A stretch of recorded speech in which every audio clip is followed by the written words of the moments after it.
আসসালামু আলাইকুম। জন্মদিনে প্রিয়জনকে একটু ভালোবাসা ও চমক দিন বকশিস আকারে। এখন খুব সহজেই বিকাশ দিয়ে পাঠাতে পারেন ডিজিটাল গিফট কার্ড। এই ভিডিওতে দেখুন কিভাবে কয়েক ক্লিকে আপনি এই চমৎকার উপহারটি পাঠাতে পারেন।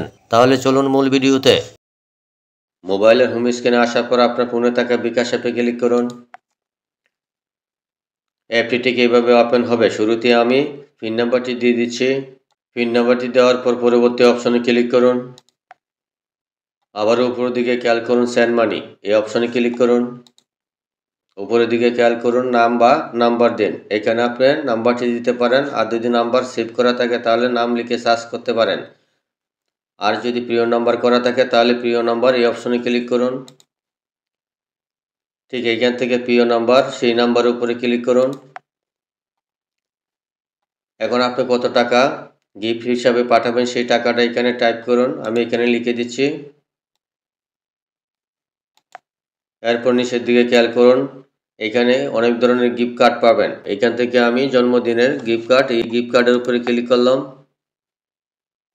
ঠিক এরকমভাবে ওপেন হবে। এখান থেকে আপনি গিফট কার্ড পরিবর্তন করতে পারেন আপনার পছন্দ অনুযায়ী। গিফট কার্ডটি রাখার পর এখানে খেয়াল করুন নোট অবলিক স্বাক্ষর যোগ করুন, এই অপশনের উপরে ক্লিক করলাম।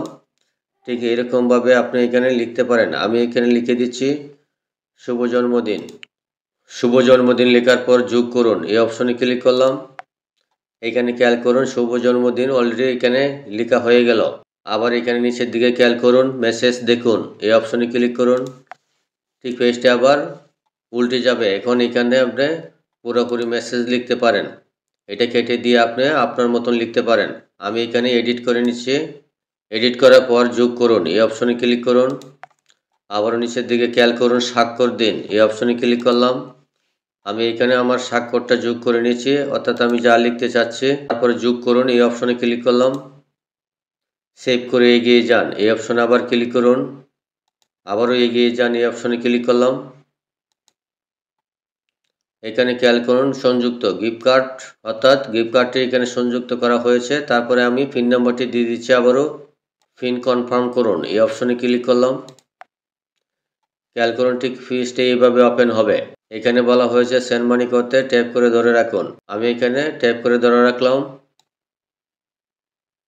দেখতে পাচ্ছেন অলরেডি সেটা সেন্ড হয়ে গেল। আশা করি বুঝতে পেরেছেন কিভাবে প্রিয়জনের নিকট গিফট কার্ড পাঠাতে হয়। ভিডিওটি ভালো লাগলে চ্যানেলটি সাবস্ক্রাইব করে পাশেই থাকবেন। ধন্যবাদ সবাইকে।